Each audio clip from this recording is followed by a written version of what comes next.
you.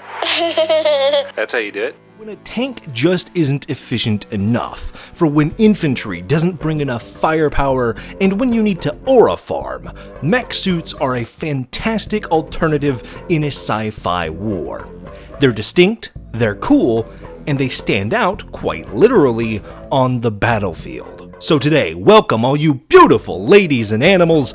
Instead of going into the more general analysis I often do of comparing 40k to other armies or settings, we're going to delve into and take a gander at mech suits. Specifically, a handful of mechs from Warhammer's various factions compared to a handful of other sci-fi greats. Now, first off the bat, we need a baseline of what a mech suit even is, because a walking tank can vary incredibly in size, from the Silverbacks in Gears of War to the massive modular parts of Voltron. For me, a mech suit in the Dreadnought category, which is going to be our main point of comparison for today, is any suit that's roughly the size of a tank, but has some form of legs or limbs to reflect the pilot within it. And the second big requirement is that it needs an actual pilot. The next point I want to bring up is our 40k benchmarks. For today, I'm bringing only 4 specific units from Warhammer's many armies.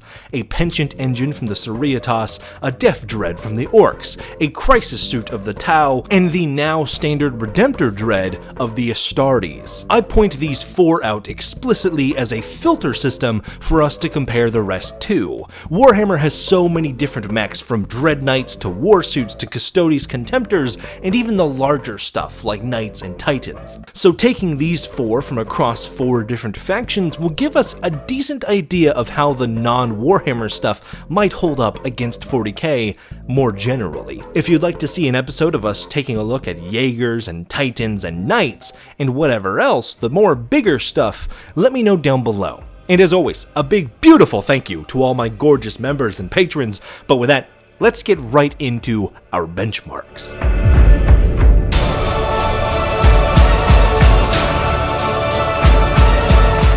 Warhammer has a lot of different unique mechanical vehicles that range from a knockoff ATST to baby carriers. But today, to kind of build a sort of tier list in comparing other franchises to Warhammer, we're going with only 4. Ranging from barely an exosuit in the Pent Engine to the dominant machines of war in the Astartes Dreadnoughts.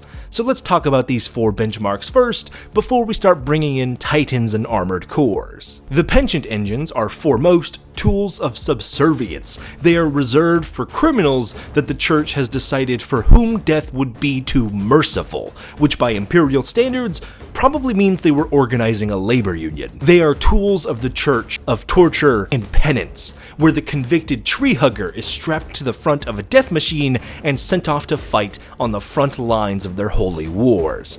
Now, while the engines are indeed scary and powerful, they also sit at the bottom because they're kind of intended to die. After the pilot is hooked up, their brain hardwired to the machine, they are pumped full of enough drugs to maybe even give Charlie Sheen a buzz. If there are, you better find them and give them to me immediately. Just so they can stay awake and fight through the pain. The machine itself is driven by their own dependence on forgiveness, meaning that if the spirit breaks, the rest of the suit goes with them. And of course, there's a lack of armor, being that all the pain being inflicted on them, exposed across the hood, is a part of the whole repentance idea. Now, the downside of throwing a cyber psycho into a mini dreadnought is that they don't have the mental clarity for finesse nor aim, so you're not getting much range out of a user. They're going to be reliant on close-up weaponry like power claws and saw bits, or short-range weapons like flamethrowers, really lowering their range and ability to outsmart or outskill their opponent.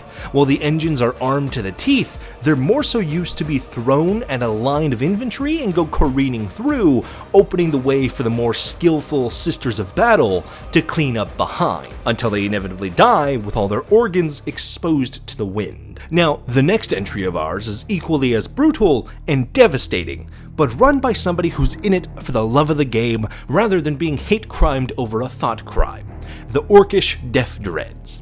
A 4-armed death machine loaded up with guns, with an excited but later depressed orc boy at the helm, wired in and driven mad by his lack of crumpin' from behind the wheel of one of Sid's toys. Now this is what I was talking about. Now, they are powerful and tougher than the Pent engines from before, but still made of orcish machinery and more here for the sake of dealing damage than anything else. A wrecking ball with arms and legs rather than an instrument of war.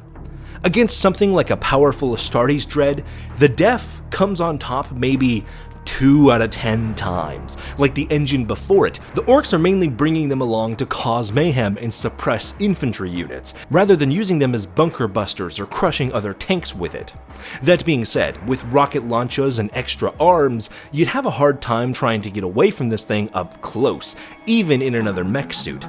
You know that move your younger cousins or siblings pull where they lay down and just start kicking around wildly? That's the Deff Dread in mechanical form. Wild, uncontrollable, but you aren't getting close to them without picking up a few bruises of your own. But in a battle of range, speed, or skill, they will be outdone almost every time, which brings us to the Tau. The XV8 Crisis battlesuit is a mainstay of the Tau army, a suit of armor as durable as the Astartes Ceramite at half the weight. A modular system that can be equipped with a tool for every job, condensing the firepower of an entire Space Marine squad into a single suit that sits somewhere between a tactical dreadnought and a dreadnought.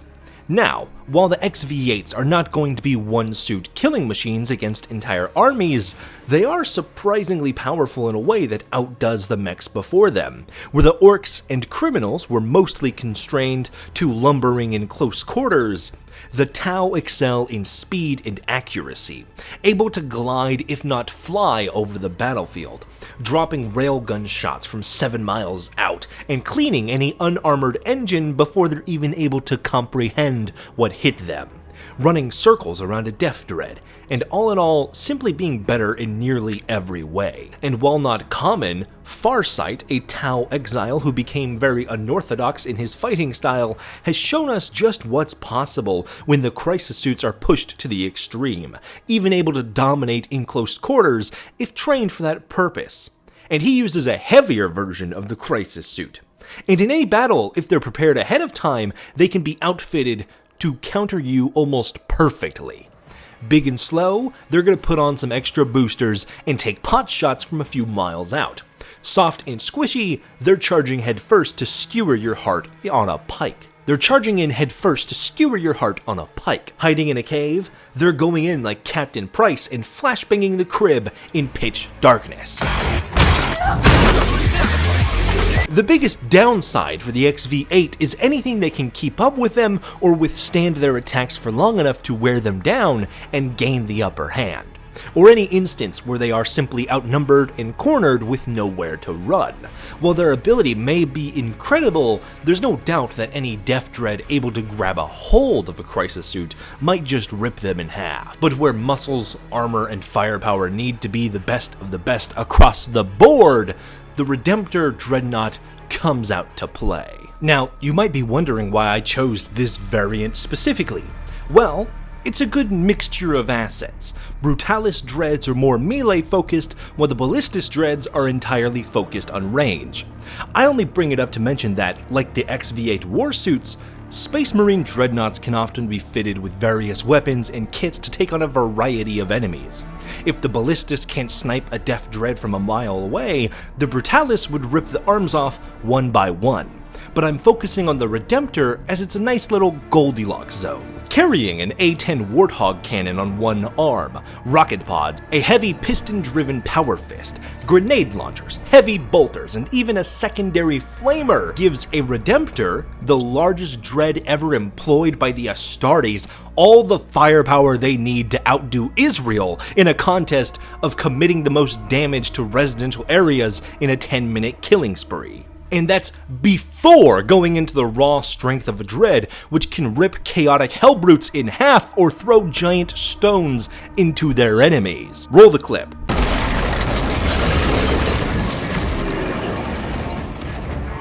If you get too close to a Dread, even in another suit of armor, you're getting crushed, and at range, you're getting filled with enough lead to fossilize you in place as the sheer number of bullets and rockets flying your way replace each and every atom of your body with the destructive force of the Emperor's wrath.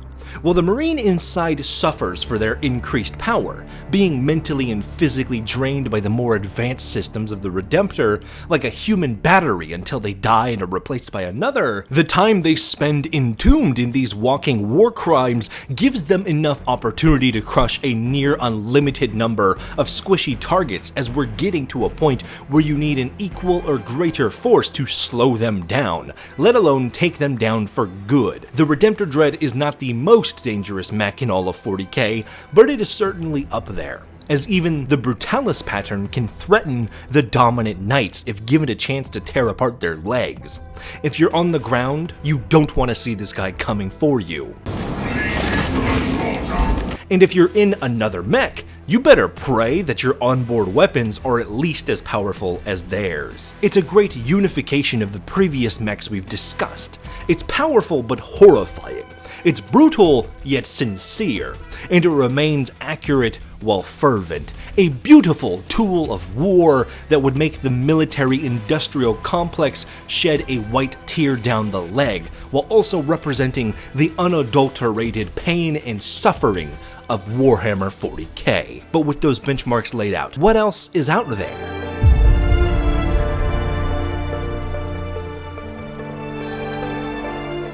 There's a lot of different mech suits across fiction to choose from. Some have come up in videos before, like the Titanfall Titans, Fallout Power Armor, and more.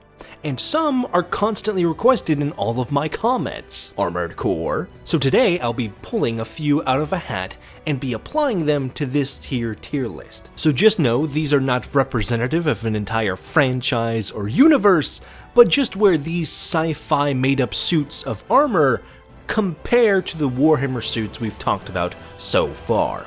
Now, our two requirements for a mech suit was that A, it has to be about the size of a tank, and B, it needs to be operated by a living pilot, not an automaton. So with that in mind, let's just get into it. First on our list is the Patriot exosuit from Helldivers 2, a light weapons platform that serves as supplementary support and helps apply surgical amounts of damage against specific enemies on the field, when it doesn't decide to be made out of wet cardboard, that is.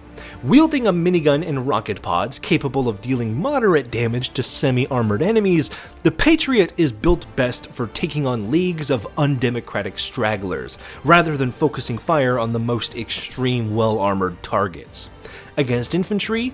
Great! Against anything else? You'd be better off calling it an expendable anti-tank.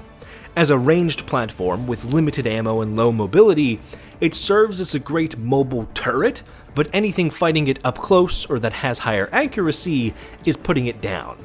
For our list today, it's going right on the same level as the Pent Engines, as whoever wins that fight is going to come down to whoever gets the first few licks in. In Gears of War, everything from the soldiers to the animals are beefy, so it's no surprise that the Silverback exosuit is a big, chunky toddler equipped with rockets and a minigun. But unlike everyone else who likes to leave the front exposed, the Silverback only leaves the pilot's back exposed to enemy fire.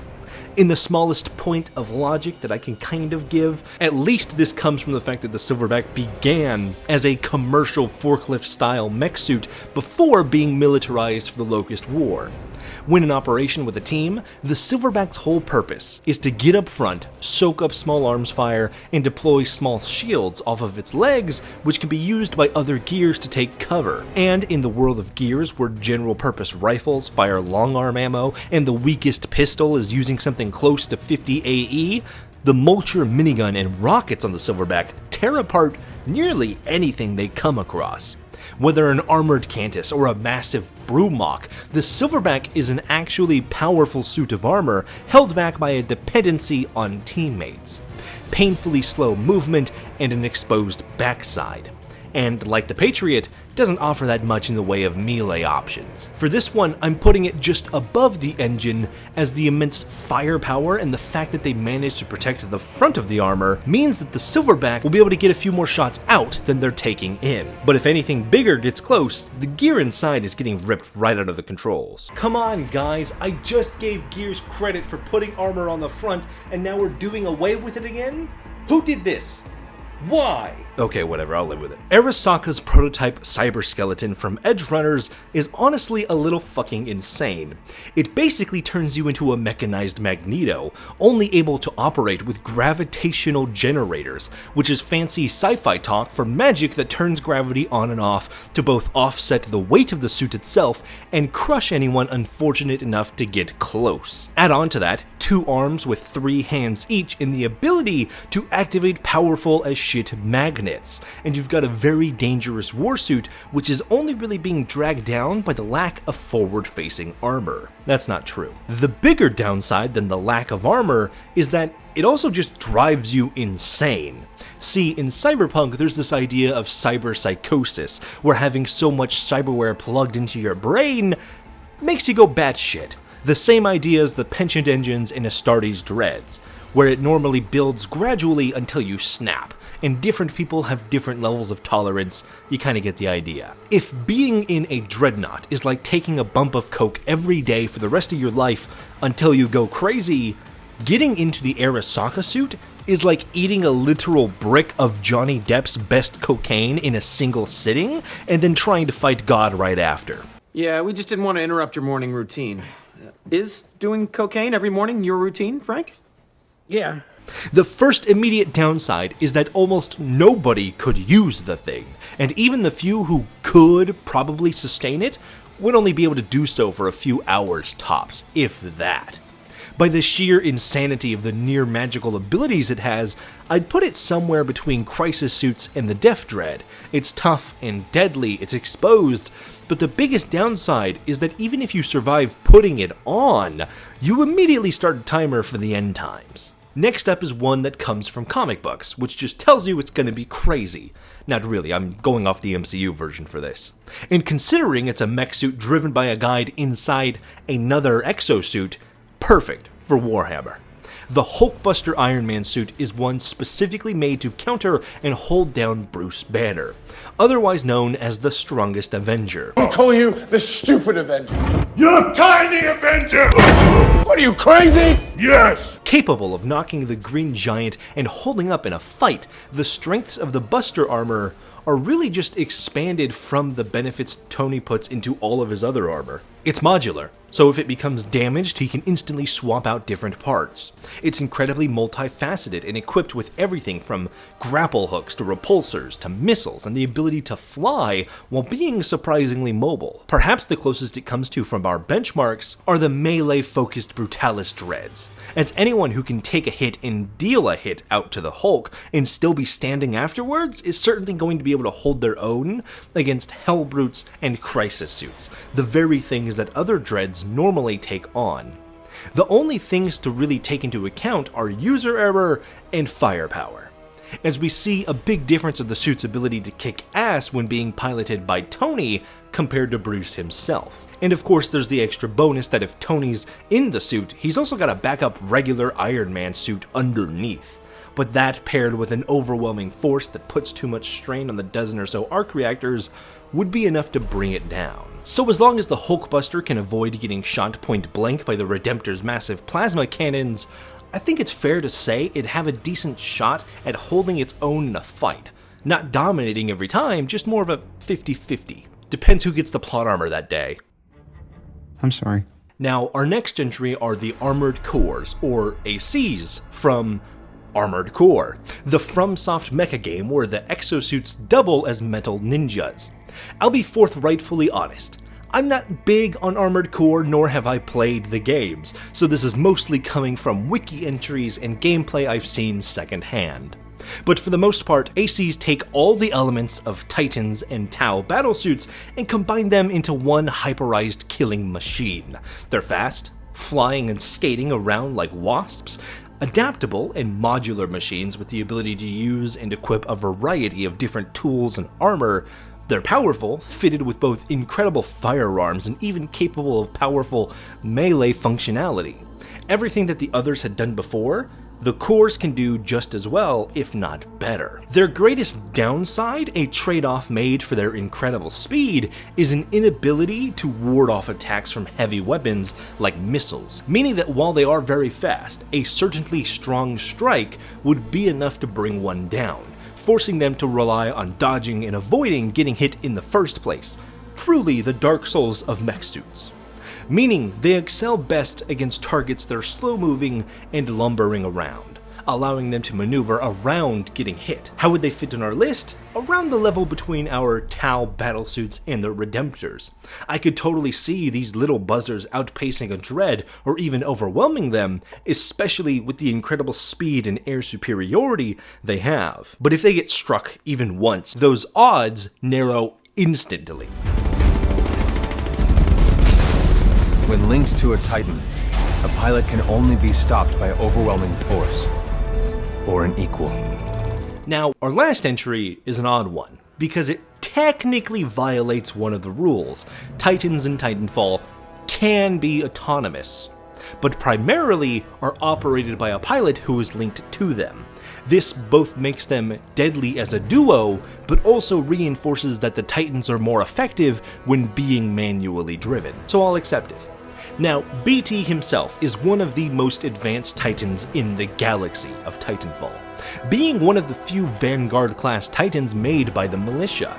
He's able to exchange and swap out weapon loadouts and core abilities, is surprisingly fast and capable of complex thought and problem-solving skills.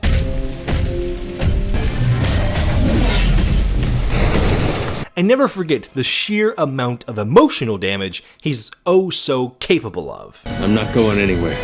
Copy that, pilot. Protocol 3. Protect the pilot. BT, what are you doing?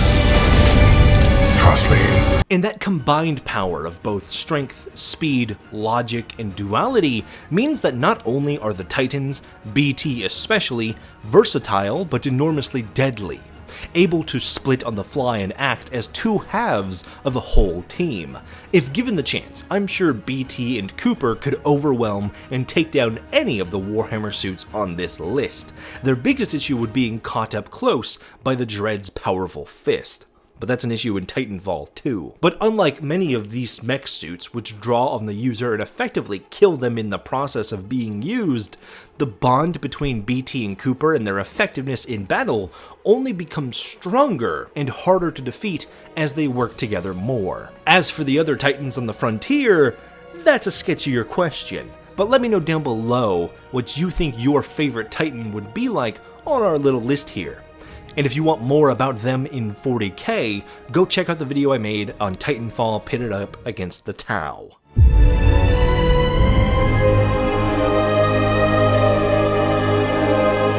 And with that, our little micro comparison comes to a close, with our final rankings right about here. It was an interesting thought experiment, and it might be cool to bring in some other similar ideas, comparing snipers or super soldiers, or tanks, or airplanes, or the larger Titans. Let me know what you want to see in the future down below. But also, I love all these mech suits. It's an interesting idea, not just in sci-fi, but in the escalation of war. Not a tank, not an airplane, not a missile, but all in one. A device used and often drawing on their pilot like a leech, literally feeding the fires of war with the blood of poor soldiers sent to their death. The diaspora between the dystopias like Warhammer and Cyberpunk to the more generic sci-fis like Gears and Titanfall, and how they see these tools of war as either a necessary burden or effective platforms, is very astonishing and really just makes me appreciate the mixture of ideas we have going around in general. But with that, thank you very much for watching. A gigantic thanks to all my members and patrons who you can become transhuman, mutated, dying pilots with for just $1 a month to get videos early and some other extra perks listed down below. As always, stay cool, have fun, be awesome, and love unburdened. Buster out.